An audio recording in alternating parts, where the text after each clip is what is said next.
Besides having a linear function or a quadratic function, we could also have an exponential function. In this, we're going to specifically look at exponential growth. With that being said, the classic example for exponential growth is looking at bacteria. When, for instance, if I have a cold and I sneeze and then I shake someone's hand, I'm spreading those germs to that person. And if I keep shaking hands with other people and then that person shakes hands with other people and so forth, it keeps growing and growing and growing, the number of shared germs. So that is expressed exponentially. So an exponential graph is going to look somewhat like this. So we're pretty level, and then all of a sudden it just spikes and it just grows rapidly. With that, exponential growth, yes, it has that look graphically, but it's in the form of f of x equals a times b to the power of x. Okay, so x is our variable and it's in the exponent spot, hence exponential. Okay, a is what we call our initial amount. B is what we call our growth factor.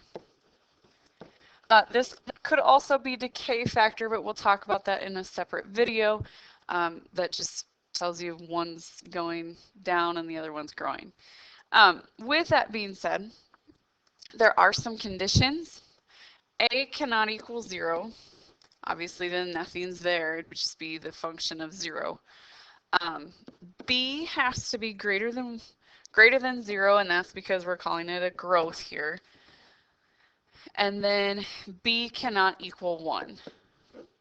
Because if B equals 1, it's the same thing, it's just a horizontal line.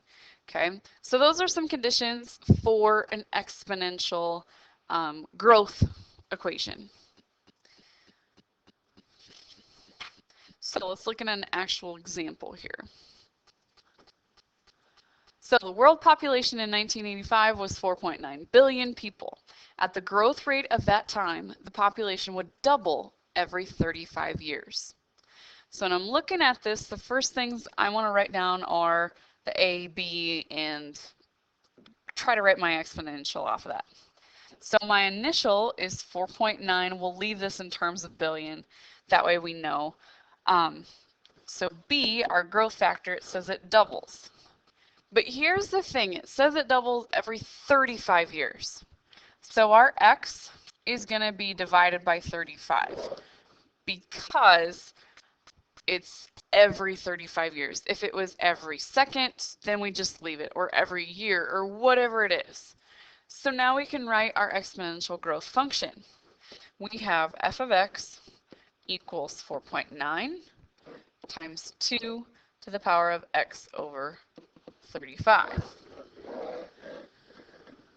So here's how this can help. This can help in the situation where they could potentially ask you, what is the population after 30 years?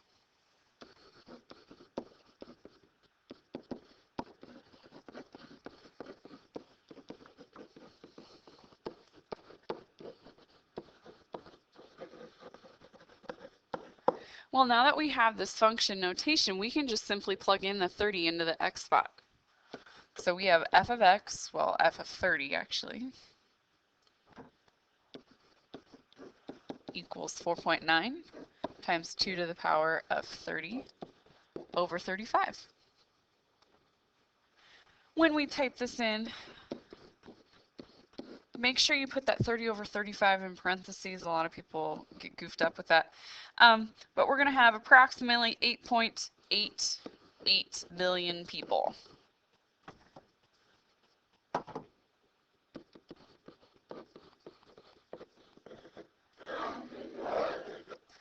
Okay.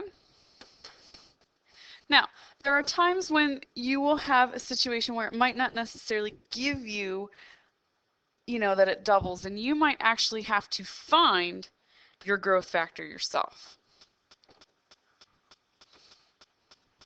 So for instance, let's go back to that bacteria example.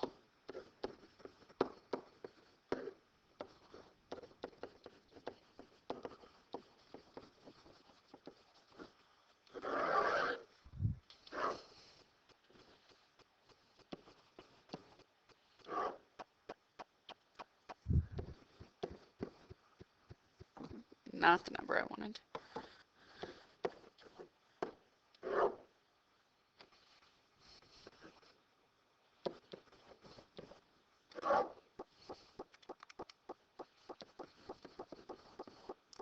All right, so let's say that I have the number of bacteria and X is the number of hours, Y is the number of bacteria.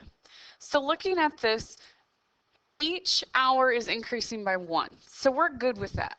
I like that, you know, we aren't going to have to divide that X like in this example where we had to divide X by 35. But what's happening each time? So 200 to 600, what did we do? We multiplied by 3. 600 to 1800, we multiplied by 3. 1800 to 5400, again, we multiplied by 3. So that 3 gives us our growth factor. X is going to represent the number of hours. And A, our initial, well, where did we start at? We started at 200. So now I can go ahead and solve or write an exponential function. So it'll be f of x equals 200, 3 to the power of x, where x, of course, equals the number of hours. So even though you might not know the growth factor, they might not state it, you can find it by looking, okay, how did we get from the first coordinate to the second coordinate and so forth, and it should be the same each time. If it's not the same each time, you don't have a true exponential growth formula, you have an approximation. So this number should be the same each time.